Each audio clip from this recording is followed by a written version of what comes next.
Welcome to another episode of the Don Davis Real Estate Show. It's your host, Don Davis of Don Davis Luxury Realty Group, brokered by EXP. Broadcasting live here from 6161 Savoy, KKHT 100.7, The Word FM. In the beginning was the Word, and the Word was God, and the Word was with God. And upon that rock, we've built our church, and upon that rock, we've built our business. Our results are a reflection of our character. You can definitely check us out online, HAR reviews every day, just to make sure we're keeping good customer service with our clients. But I want to welcome a special guest. We have, this guy is so good with his clients. He actually has his testimonials on his truck, and that's very impressive to me. One of the top lenders in the greater Houston area, I should say in the nation, actually, one of the top lenders in the nation, because I do a network with quite a few loan officers throughout the nation, and I see all types of loan officers in every market, and I can definitely say he's one of the top loan officers in the nation. None other than Real Estate Rat Pack, Chris Kelso. Welcome, Chris Kelso. Thanks a lot, Don. I appreciate you calling me up and getting me on board on a Sunday morning. Nothing better to do. Nothing better to do but fantasy football. Fantasy football, right? Fantasy football, Don Davis Real Estate Show, and then we'll get out here and let our hair down, as we say. Oh, absolutely. I would agree right there. Let our hair down. But I like I say, it's always been a privilege. I've always admired you from afar as far as your real estate business, your real estate financing business, and I think you'd be a great fit to come on to the show and answer any questions people might have about financing. I know a lot of times there's 4 phases of financing that people go through. Everyone, when you first get out of college, you go through a survival phase where you're just trying to pay the bills, what we call check to check. And then you go to the accumulation phase where you're starting to buy stuff. And then you go to the philanthropic stage where you're starting to give back. And I think you have seen all 3 phases. Not only have you seen, you've also helped quite a few clients transition from one phase to another. But you weren't born with a silver spoon in your mouth. So kind of explain your history growing up and how you transitioned into the lending business. Well, it's funny. Thank you very much for allowing me to be on board today. I always listen to your show on the weekends and absolutely love it. And you mentioned it's one of those things. It's great to be able to give back to individuals. Mm-hmm. And a lot of times understanding the story of how everybody gets involved in real estate is very important. I actually got involved in real estate by accident. Actually, my sister is the one who got the entire family involved in financing. Wow. I actually grew up in Mexico all my life, married my high school sweetheart, moved to Houston back in 96, and I was in the information technology field. I was traveling around doing process performance improvement. We had a cost software, a cost-based costing software we were implementing across the board, worked with Hewlett-Packard and Eaton Vance Corporation, did a whole bunch of traveling. And way back when my dad finally semi-retired to Dallas, my sister was in the mortgage industry. Okay. And got my dad in. So long story short, you fast forward about 2001, 2002, and my dad comes into Houston. He is going out to help a family refinance their home. Okay. And during this refinance, a whole bunch of individuals end up showing up and wanting to get involved in the refinancing. Remember, back then, rates were 12 and 14 and 15%. Exactly. I mean, which is crazy because people complain about, it's already 4, let me wait. But, back then, it was, way higher. And so that was common. He was going into homes and say, okay, let's take you down from a 14% interest rate to a 10% interest rate. Oh.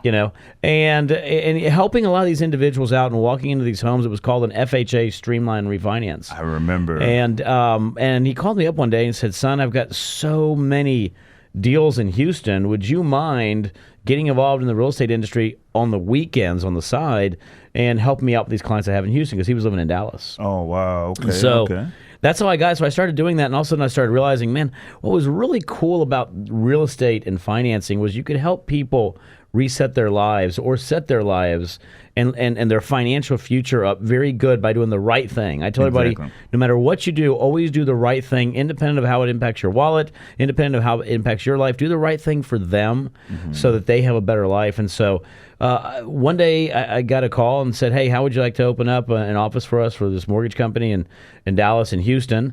And I said, you know what? It's a perfect time for me to go do so. And that's how I got in 2003. I jumped into the real estate side full time and the financing side full time, and never looked back. back, and it's So been a lot of 16 fun. years, almost 17 years later, Yep. still doing what we call in BNI, Business Networking International. They have a term called giver's gain. Yes. And I look at it that you learned about the business, about helping people by giving them advice on how to lower their mortgages. Yes. And that giving always is going to reciprocate, because anytime you're helping somebody else, God's definitely going to help us.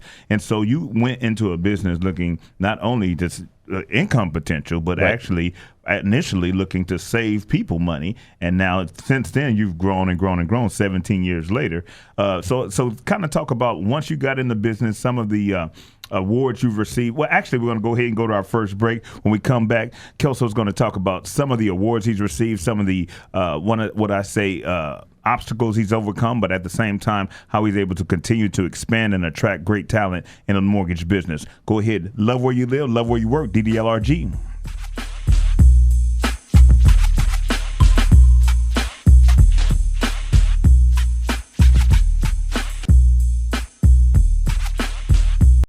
I am Don Davis of DDLRG Luxury International Real Estate, and when it's time to make a business decision about your residence, please keep in mind, it's a Don deal. I thought that Don Davis was honest and fair. He made us feel like family. He was very communicative and very informative. He just helped me to make it very easy, pointed me in the right directions, and gave me a lot of information about what to look out, for. When it's time to make a business decision about your residence, it's a Don deal.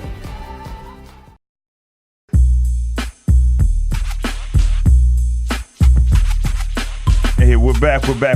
Don Davis, Luxury Realty Group, broker by EXP. In the beginning was the word. We got here Chris Kelso, Hometown Lending, one of the top loan officers in the United States, also a co-host of the Real Estate Rat Pack, you and Rob Cook, the godfather of real estate. So we definitely want to tune in on Saturday mornings on this same station, 100.7 FM, to catch the Real Estate Rat Pack. I'll catch you on your Facebook page as well. That is true. But we're going to catch back up to, now you're a loan officer. It's 2003. Things, you've decided to open an office in Dallas and Houston. What happens next? When do you realize, hey, I can't do this by myself, I need to expand? Well, back then the market when I first got into real estate was completely different than today. Yes. So number one is, this was prior to Dodd-Frank going into place. This was prior to the meltdown of 2008. This is prior to a lot of different changes. Loan officer compensation. Prior to a lot of changes that took place. Mm-hmm. And so it was very. I used to joke with everybody. We stayed away from these type of loans, and it was a good thing we did. Yes. But it used to be back then, if you had a pulse or you were a dog and you had a paw print, you could get a mortgage. You could have a house, a dog house. Exactly. You could have a dog house, right? And so one of the things that we ended up seeing was it was very easy lending back then. But the one thing back then that is still true today, this has not changed whatsoever. It's all built on relationships. Yes. So the very first thing I did, I got into the business and I started developing relationships with builders and with real estate agents such as yourself, and title companies, and CPAs, and you name it. I built business everywhere, because everyone at one point in their life is going to buy or sell a home. Exactly. And everybody needs to have some good financing and somebody who's going to walk them through that process and truly be an advocate for them, not just somebody who's trying to make money off of them. Your network is Right? your net worth. Your network is your net worth. And that's correct. And that's biblical. It tells us to surround yourselves with the right people to stay out of trouble. So, so you definitely want to soar with eagles, as Pastor Joel had a hit song with one of the local rappers. You want to soar with eagles, but at the same time, you also don't want to be where you're so. You don't want to be so heavenly minded, earthly good. So we're all blessed to give back. So I think that's very important. And you have definitely shared that not only did you network with the right people, you also made sure that the people that you did approve were able to actually pay for the loans, not just because they had a pulse. Yes. One of the things, I'll never forget this one story. This was probably right before the mortgage meltdown. There was a product out there. You could literally get into a home with no money, no income verification. It was truly a no-doc loan. So this guy walks up and says, "Hey, I want to get a loan from you, and I was recommended you by X, Y, and Z." And my first question always was, "What do you do? What's your job?" And he said, "Well, I don't have a job." And I said, "Well, then you can't get a loan." And he said, Well, yeah, I can. There's these things called stated income or no doc loans. And I said, they're not meant for individuals who don't have jobs. They're meant for individuals who have jobs who just can't prove their income, right? Because they write off a lot of stuff. They're self-employed, et cetera, et cetera. Well, doctors, lawyers, doctors, lawyers, anybody who, truck drivers, anybody who's self-employed from that perspective. Well, anyways, about a month later, he's like, so you're not going to give me a loan? I said, no, unfortunately, you don't meet the parameters. He walks out. 3 days later, he's closing. He walks down to my office and says, I told you I'd get it from somebody else. And I said, I understand. I'm not the guy who can do it for you, right? It wasn't meant for you. Who calls me up 2 years later in 2009 was that same exact guy who said, can you refinance my home? I'm in trouble. Yes. It was an ARM. It is now gone into a change. Probably, that is correct. The taxes weren't set up correctly. My first question, do you have a job? He said, no, I still don't have a job. I said, guess what? And he ended up being foreclosed on by 2010. So one of the things I tell everybody is you have to go with somebody who understands that it's not about themselves and what they can do for themselves, but it's truly, can somebody get and afford to be in a home and stay in that home long term through the ups and downs of the industry? Because we know that the industry always has ups and downs. We know that our economy, our personal economies, you couldn't be in the hottest market, which we are in Houston, and still lose your job, right? Yes, because an industry might change, oil and gas might move up. I know some people that just lost their jobs last week. That is correct. So it's still and Houston's a hot market. Yes. So you have to always make sure you account for that when you get somebody into financing. And that's so important. I mean, you got to have people that look out for the long haul, not what we call one-hit wonders. I mean, that you could do so much more business if you just stuff people in houses, but that's not the goal. You're a relationship-based business. So what happens is you take good care of people, and the referrals keep coming because they know you're looking out for their best interests. Yes, the biggest service you can do for our community and for our industry and for Houston in general is to put somebody in a home that's going to be foreclosed on. That's the biggest disservice, right? Because number one, it's your neighbor, right? So the last thing you want to have is your neighbor have to move out of the home. Also, it's the business, right? You have that home that ends up going in foreclosure. Yes. That community has to deal with a comp that's probably going to be sold for less than the amount. Bring the property values down. It's the relationship in Houston in general. All of a sudden, Houston starts getting to, some of my friends get into foreclosure, et cetera. So that's the last thing you want to do is put somebody in a situation in which they're put in a bad situation, and it takes years and years to get out of. So, and you got to be real leery with some home builders that use their own lender to get people in houses that they can't afford just because they are able to adjust the DTI debt to income ratios to try to get these people in these houses for their own benefit to move the inventory. Well, what I'm really leery about always with an in-house lender, when I say, and there's a difference, the company-owned lenders for these builders, is, to me, we need to put back in the rule that was supposed to be in place that had the lenders. See, here's the deal, and I've always said this, is a client needs to be able to go out and buy a home and then be able to shop correctly their mortgage. Correct. Right? Not tied to a specific lender. And so that's the problem, I think, that is being created, is that they're saying, okay, well, if you come by with me, we're going to give you a $5,000 credit towards your closing costs. But a lot of times it's offset with a lot of other changes or hardships that they go through in regards to higher interest rates or ARM products, et cetera. So my personal goal is to put back in the language in which we had it in there for a little while, put back in the language that says you cannot sell a home to somebody and make them use a specific mortgage company. And I'll tell you, all my mortgage friends know this out there as well, and a lot of my real estate friends like yourself know this. A lot of times you'll send me somebody and I work with them, and so we get their credit scores up, we work with them, we get them in a great financial position. A year later, I go back and say, Don, this person's ready to go buy, right? Correct. Well, guess what? They go when they buy a brand new home. Exactly. They go buy that brand new home, and so the builder ends up getting the benefit of charging them a higher interest rate by capturing them on those closing costs, but they didn't do all the work that got them to that position to buy a home. Don't ever do that. So it's kind just of the reality. It's football season. When you were talking about fantasy football, one of the pet peeves we have is when the running back runs the ball all the way down the field, and then the quarterback sneaks it in. Gets the touchdown.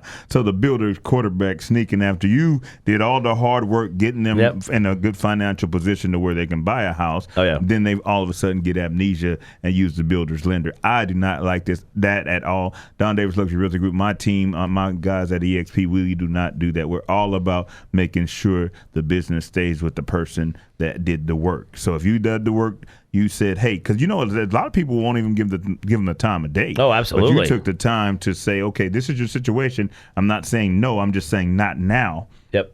And that's when you know you have a very good loan officer. The ones that just tell you, no, you're not approved, then that means they're not concerned. They're just what we call an order taker. But if you have somebody who actually looks at your file and says, hey, you're not approved right now, but give me 2 or 3 weeks or give me 2 or 3 months and we're going to get you into a home. That's somebody who sincerely cares about you, and that's the kind of lenders we like to work with. We're going to go ahead and go to the next break. Keep in mind, love where you live, love where you get approved, and love's going to get you. DDLRG.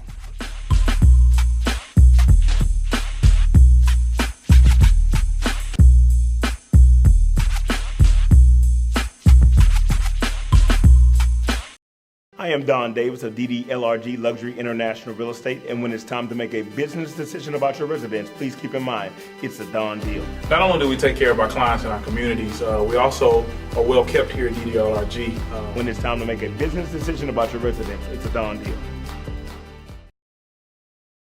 We're back. Don Davis Real Estate Show, Don Davis Luxury Realty Group, brokered by EXP, live in the studio with Real Estate Rat Pack, Chris Kelso, Hometown Lending, one of the top loan officers in the nation, basically talking about the heart of home ownership.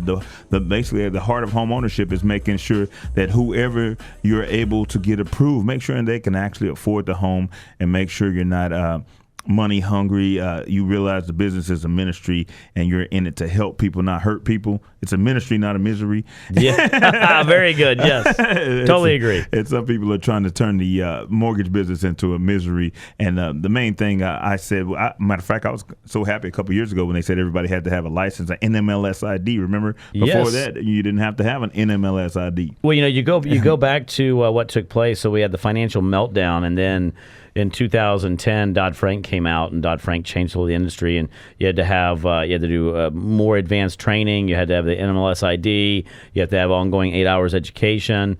The banks are still exempt from all that, which is still a big issue I have. I think everybody needs to still be on that level playing field. But, the one thing that it has done, though, it's brought in, it took out a lot of bad people in the industry, and it brought in a lot of good people. But it's also, like anything, over a period of time, the industry sort of morphs and figures out what goes on. So you bring, unfortunately, a lot of people who don't know their stuff come back in the industry. And, we're still dealing with a lot of that. So it's a matter of always going. The one advice I give to everybody is, number one, don't believe everything you hear online. Exactly. The other thing I tell everybody is support local. Your local real estate agents and your local lenders are going to know what truly can be done in this market and not. I get so many phone calls and can you save this deal? I went online and got this lender. I went online and got this quote. I got online and did this. Guess what? Online, unfortunately, the real estate industry, we know this, is still face-to-face. It's still a local business. You still need to have that local relationship. I tell people that if you're going to send your tax information, your W-2s and things like that, I would like to send that to somebody I can meet with face-to-face. Absolutely. I don't like scanning my stuff into Never Never Land and not knowing who saw it. I might be, out at a mall and this guy seen my whole credit portfolio and I not even know it's him because I went online. Right. Versus when they can actually come to your office. You have a few offices. As 9. Nine of them. Go ahead and share on that you're convenient on every part of town. No, absolutely. So we have offices on Northeast, Southwest. I mean, you name it, from Katy to Humboldt to Woodlands down to Galveston and everything in between, Cypress and Memorial and Heights and Clear Lake, and so including San Antonio and Victoria and all the way down in the Valley. So and Dallas. I mean, so we have absolutely. We're definitely. I mean, I grew up in Mexico all my life, so Spanish is actually my first language. Yes. But we have a great time, and the one thing we tell everybody is, we've created these centers, these lending centers, for people to come in and enjoy. They're built like homes. Exactly. Come in, like hang out, homes. have a good time, get to know us. We sit with you, not behind the desk. We work with you, not not against you. I mean, it's just our style of doing business is very much, as we say, it's very. I love. Are you the Chick-fil-A of home loans? No, not necessarily Chick-fil-A. Well, they're closed on Sunday. We're still open on Sunday. A funny thing was said yesterday by a friend of mine. He said, the Lord was a carpenter. Yes, he was. And so one of the things that you talk about is he was very being a carpenter means the following: you work with your hands. Yes. You work face to face. Correct. You work with individuals on a daily basis, and you Yes. do what's right all the time. Exactly. And so, because that's your work. Your work ends up standing. You that's the work you leave behind. You, So you put your name on it. Always leave with the Lord, and more importantly, is always do right unto others, because it's going to come back to you. It's going to come back to you, and I'm glad you mentioned that too. I want to give a shout out to a good friend of mine who always led with his heart. He was a salesperson at Mack Hike Chevrolet. His name is Derek Curtis. He suddenly had a heart attack on Friday, so I want to give prayers to his family, but also want to make sure we're praying for Christopher. His name is Christopher Curtis, 7th grade son he left behind. And I tell everybody, if you do what's right for people, people do what's right for you. And I guarantee you, Christopher Curtis is going to be well taken care of, Mrs. Tarsha Curtis. So don't even have to worry about it. But like I say, he was a salesperson for Mack Hike Chevrolet, and his wife posted yesterday that he passed. And when I say, now people say used car salesmen stab each other in the back. When I say her page is filled up with people who were co-workers with him, and they said, man, he never tried to steal a deal from anybody else. Yep. He was always saying, hey, man, it's your up. Like if you forgot it was your turn to sell a car, he would remind you it's your turn to sell a car. So that's really important, that you never know what we're going to do that's going to reciprocate later on. And what I mean by that is I guarantee you people are going to take care of Christopher because Derek took care of everybody else. So that's very important, like I say. And what you realize, man, life is short. You realize there's enough money out there for everybody. Oh, yeah. You realize, absolutely. If you realize if the city shut down right now, if as much as I love having the radio show and I want people to call me, if everybody in Houston called me right now, I'm sorry, I couldn't handle it. Yep. So no, that's true. Sometimes what they say at the buffet, our mouths are bigger than our stomachs or something like that. And so what you do is you lead with your heart, and then you realize, hey, I'm going to pray. This is the person I'm supposed to help. This is the person I'm not. And I run into it all the time as a real estate agent, because now there's 43,000 realtors. And so people come to you trying to get you to lower your prices or do things like that to shop you as an agent.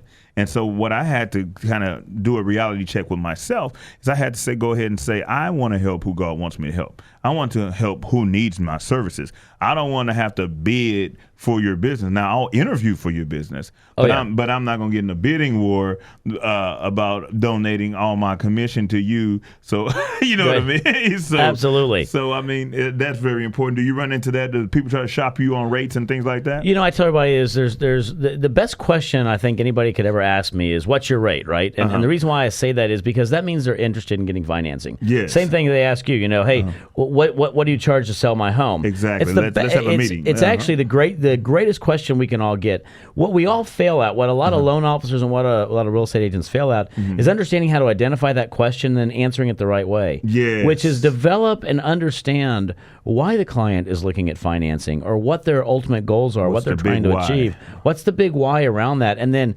developing the right plan to make sure they get into the home with the right financing, in the right home, in the right place, in the right location, et cetera, et cetera. So it's one of those things.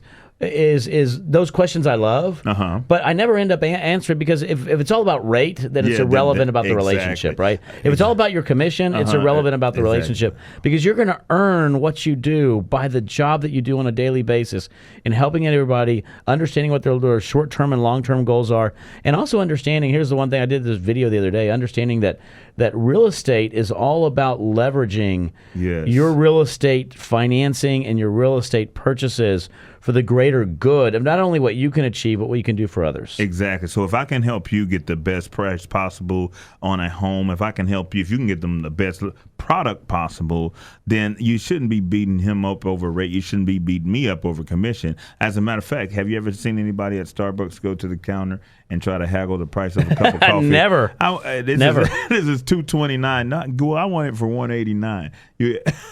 Yep. So you have to see the value, and I think that's one of the things I really admire about your business as a loan officer. You guys have a professional package and image that has you worth everything you charge. But we have about 15 seconds left. Anything? How do we contact you? You can contact me at 713-256-9138. That's 713-256-9138. Or go to htownlenders.com. htownlenders.com. See you next week.